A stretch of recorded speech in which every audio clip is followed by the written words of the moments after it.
That's, I think, where we see one interesting thing for attendance, Ed. Sioux Falls, being the home of Augustana, they aren't the host there, but you kind of just default to putting them there because that would really drive attendance, as would North Dakota and Sioux Falls. So losing them, it takes a little bit from that environment, but I still think when you look at that region, especially with North Dakota as the number one overall seed in that region.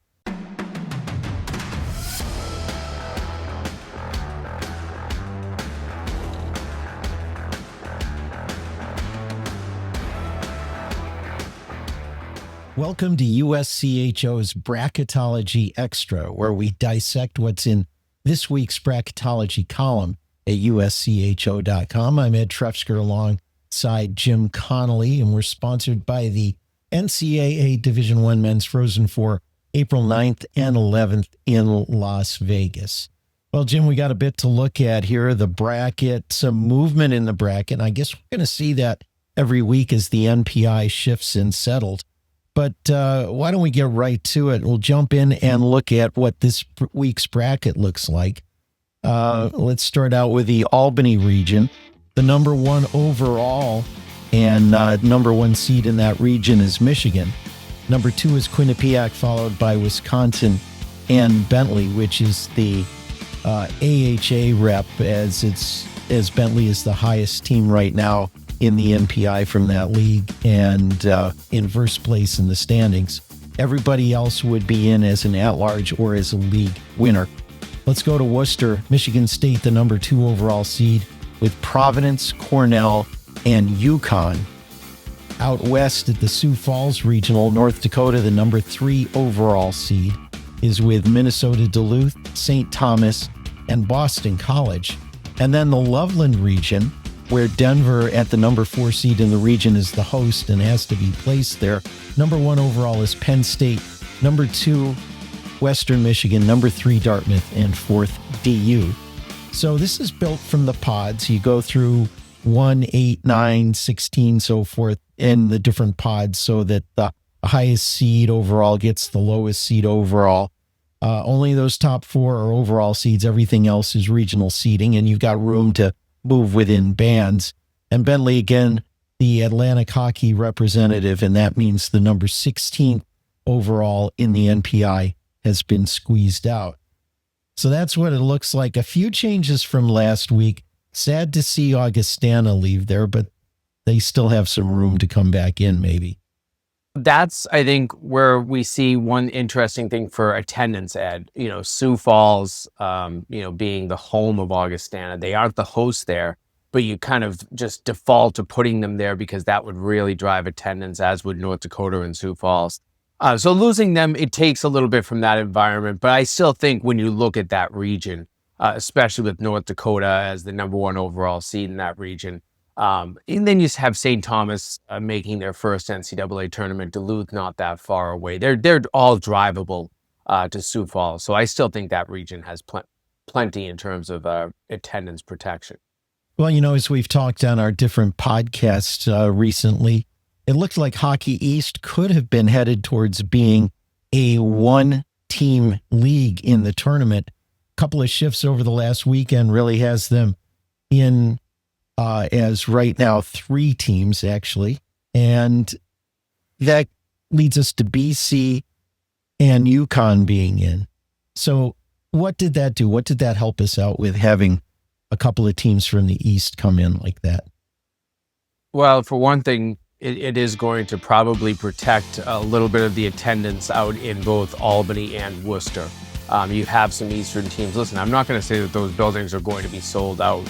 And you saw from that bracket, I didn't even have Boston College out east, so they get in and they're still heading out to Sioux Falls. You're really going to have to put one of those teams in because most of them are going to be in the same band. The other team I'll highlight right now is Providence is moving up the NPI, and they're now almost in safe range. They're almost a lock for the tournament, up to 7 in the NPI. So I just look at everything that we were worried about with Hockey East. It has really turned. So if there is a conference that you now have to be worried about, it's probably the CCHA. That conference has been a one-bid league in the past. They are heading toward that probably happening yet again. All of the teams in that conference don't have strong enough NPIs to really boost the remainder of the conference or the rest of the conference. So every weekend, unless you're, and we're going to get into it, we'll talk about Michigan Tech a little bit. When you look at some of the losses, you take a loss in the CCHA right now, and it can just be detrimental. And as we've been talking about, with more teams providing bonus points in the NPI as opposed to the pairwise, you can have a lot of movement as teams right around that 51-point bubble kind of move up and down. That can change things very quickly in a weekend. And that's going to continue to change. The other thing we've talked about is as teams have more weighted wins, some of the wins that would pull them down start to get taken off. So we'll start to see some movement there. At least I think this is our first time through it in a whole season. So it's kind of fun to watch how it goes. But with 3 teams from Hockey East in, and probably Providence near a lock, probably they're 98, 99% right now where they are. That really starts to make things look a little bit better East and West as compared to last week. I think it does. You know, you don't have a regional where 3 of the 4 teams are nowhere near the location geographically.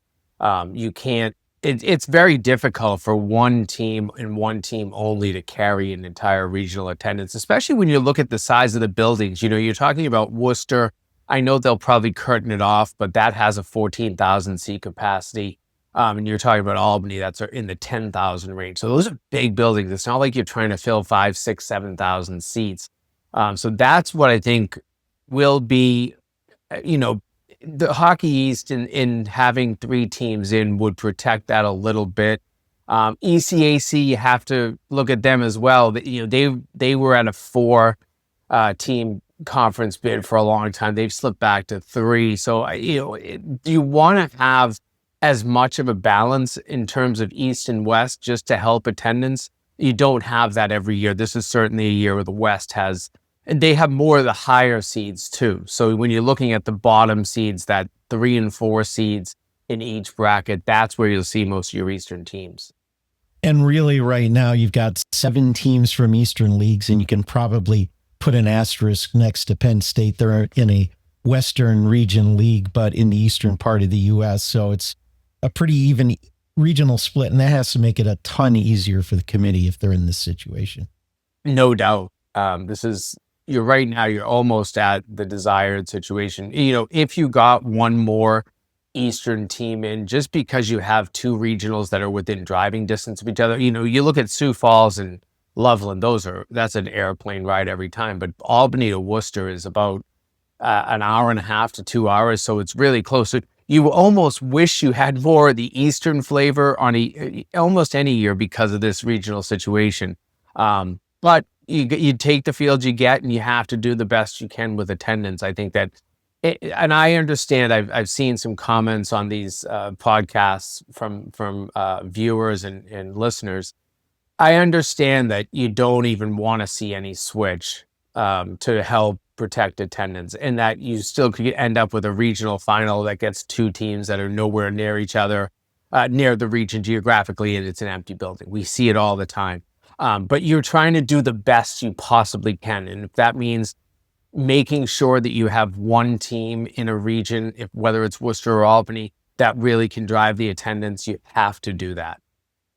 I think it's kind of fun as I'm thinking about it. If you're an East Coast super fan, you can get tickets for both the Albany and Worcester regionals and see all the games with the extra day in between the semifinals and the finals. So that could be a lot of fun. Just a quick trip on the Mass Pike and into the New York State Thruway. Well, let's look around the different regions. Albany has Michigan, Quinnipiac, Wisconsin, and Bentley. I mean, Michigan's one of the big stories of the year, kind of a surprise to everybody. And Bentley's going to be a strong underdog if it's Bentley. Whoever comes from Atlantic hockey every year is a strong underdog. But how about Quinnipiac and Wisconsin? This should be an interesting game. I would love to see that matchup. Yeah, so that would be the marquee matchup, I think, of the opening round in Albany. And not to take anything away from Bentley, they gave Boston College headaches last year. I think Michigan's a little bit different of a team in terms of their offensive production, but we'll see if we get into this situation. I love Quinnipiac, Wisconsin. Talk about a defensive heavy team playing an offensive heavy team. Quinnipiac, I know that they can get up the ice and they can score with anyone, but they're still a profile of a defense first team. Wisconsin, I think they can play that heavy game, but at the same time, I think they have a lot more skill that Quinnipiac can shut down. I think those two teams, that would be a heavyweight matchup you'd love. I think about Wisconsin putting 39 shots on Penn State last Friday night, and yeah, that could be really entertaining. Further east in Worcester, you've got Michigan State, Providence, Cornell, and UConn. So you got three teams out of the Northeast who should all travel fairly well. Simple drive for Providence and UConn. You got Cornell alumni all over the place. But how about Providence versus Cornell? This sounds like a great matchup to me. And, and UConn, Michigan State, again, a contrast in styles. How about these games? Yeah, I think Providence, Cornell, they've played some NCAA tournament matchups. I can remember a regional final, I'm going to say around 2019, down at the Dunkin' Donuts when it was the Dunk back then in Providence. So they've had some heavyweight matchups. I like that one a lot. At the same time, I look at this region for attendance. I mentioned this is a 14,000 seat building. I think there's some curtaining they can do, not opening a balcony. That would probably take the capacity down below 10,000. But you have UConn. This is their second NCAA appearance. They were in central Pennsylvania. I want to say Allentown last time. That's a bit of a drive. It wasn't easy for their fan base. They have a really good fan base, UConn. So I think that if you put them in Worcester, they really have the chance to almost take over that building with their fan base. Providence can do a good job. Cornell, we've seen in recent years, they have been in the Eastern regionals the last few years, and their fans have traveled really well. So I expect that. And then Michigan State, their fans, they show up. And this is a resurgent Michigan State team. They have been traveling really well of late. So I actually look at these four teams as maybe giving Worcester the best chance or one of the better chances at being a good atmosphere. It may be on the edge for some people, but 10 hours or so from East Lansing to Worcester is not undrivable. It's all interstate. You could do it. I've done 10 I know hour my parents went from Boston to East Lansing my senior year in college for the NCAA regional, so it's doable. It's a long drive, and if you hit a snowstorm, it's not that pleasant. I remember them hitting like a blizzard somewhere through New York State, so it's not the easiest drive. Well, let's go to Sioux Falls. Attendance is not going to be an issue there if North Dakota is there. Duluth versus BC. Could be an interesting second round. North Dakota and St. Thomas. Look for the strong possibility of a first round upset because we almost always have one. Ticket demand is not going to be an issue though if North Dakota's there. No, if anything, it's going to be the over demand. We've talked about that before. You don't want to get a Maryland Heights situation where you have four teams that would draw and then not enough tickets. No, this is, I think, really solid. In not having Augustana there, it'll actually free up some tickets. So I think that it should be a region that is, if we have these four teams, would be fine in terms of attendance. I think in terms of the matchup, North Dakota, Boston College right out of the gate. You go back to the end of the 90s, early 2000s. I mean, Jerry York, will tell you everything about North Dakota and Boston College playing in NCAA tournaments. They had so many incredible games against one another. So to get that rivalry back 20, 25 years later is awesome. And then the thought of having St. Thomas in, it's, another new team in the NCAA tournament, that alone is exciting to me. And Minnesota Duluth, having them back. It's been a few years since they were dominating and winning national championships. This is a good team for Duluth. They've slipped down to a number 2 seed, but they're going to battle it out for one of those number 1 seeds as well. Yeah, St. Thomas would be the latest team to have been a D3 power to now make the D1 tournament, which is kind of fun. There have been quite a few over the years now. Let's go to Loveland. Penn State, Western Michigan, Dartmouth, and Denver. Denver, the host.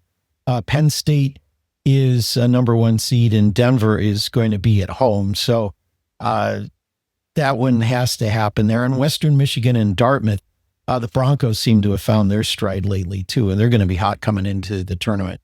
They do. And I'll tell you, if Denver stays a number 4 seed, I'd like to see them stay somewhere around 13 because that aligns them with the lowest number 1 seed. So if you're giving a number 1 seed, if a number 1 seed has to play a host in the first round, I'd rather it be the lowest number 1 seed. I don't want Denver slipping down to 15 and making the number 2 overall seed have to play a host. You'd have to do it and you just leave it that way. But I just feel like it's less ideal.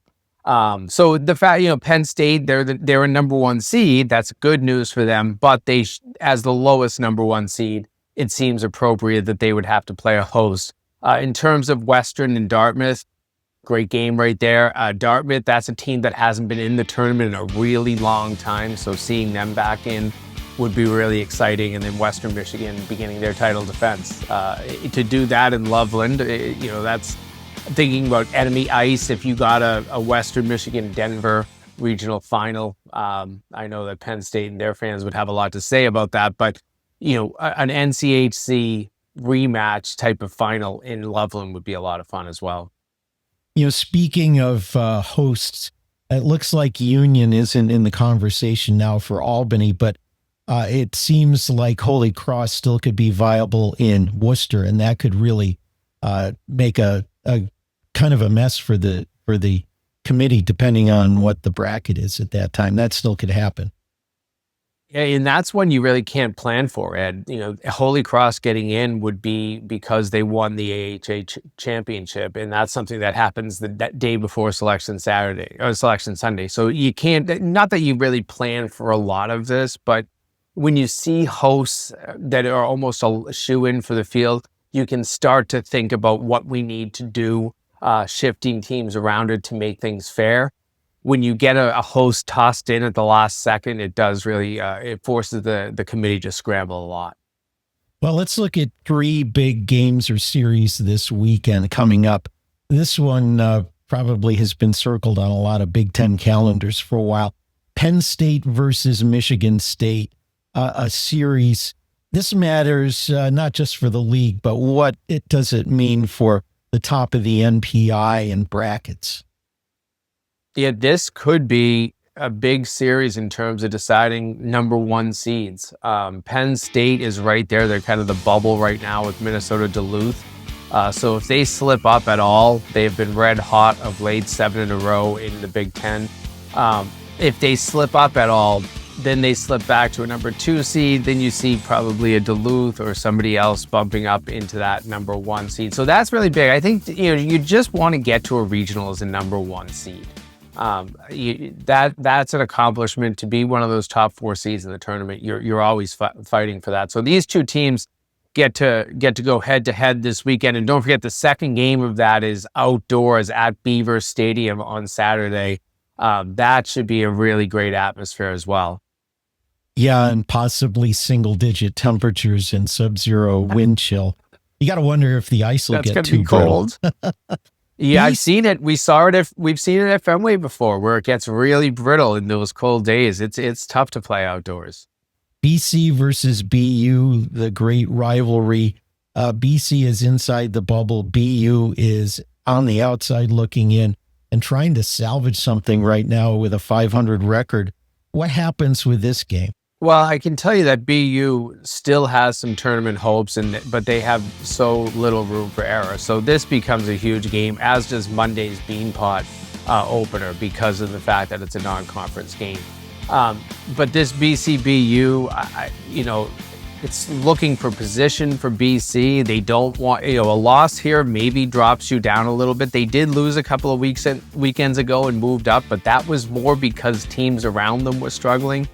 I don't think you can count on that night in, night out, week in, week out. So right now, I think both of these teams, this game gets circled not because of the rivalry. Certainly, that's a big part of it. But right now, these are two teams playing for their NCAA lives. There's no room for mistakes.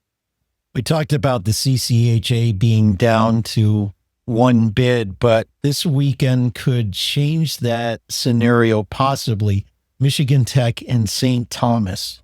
Michigan Tech was inside the bubble until last Saturday, and they dropped a game at home against Northern Michigan. That really crushed their overall NPI and has slid them down to the fact that they're not even right outside the bubble. They're down a few. They have some ground to make up, and it's hard to make up, But in terms of St. Thomas, I look at this. You don't have a lot of options in the CCHA to win games against teams that will improve your NPI significantly. And not that it's a huge move, but I think that if St. Thomas were to sweep this 2-game series, then you're talking about them maybe boosting their NPI enough that they can feel like they're on more solid ground. That's, I think, the only thing you're looking for if you're St. Thomas right now is just wins that will continue to make your footing more solid. This is a team that was way on the outside looking in. They've gone on a heater of a run here. They're inside, but they, again, because of the CCHA, if you have losses within that to the wrong teams, you're dropping and you're dropping fast. Well, with that, we've got matchups that could determine who's going to be a top seed in a regional. We've got Hockey East still trying to figure out its bid picture. The bubble, 1 or 2 teams from the CCHA. A lot could happen just with those 3 games to move the whole bracket next week. It'll be fun to see where things end up then. Yeah, and that's what we're in right now. We're in a time that the bracket seems like it's changing really rapidly because you're having teams move in and move out. This will happen consistently, but I think as we get closer to the end, the movement is going to slow down a little bit. And it's all to get to the NCAA Division I Men's Frozen for April 9th and 11th in Las Vegas. They are the sponsor of this podcast. Visit ncaa.com/mfrozen4 for tickets. For Jim Connolly, I'm Ed Trefsker, and this has been USCHO's Bracketology Xtra.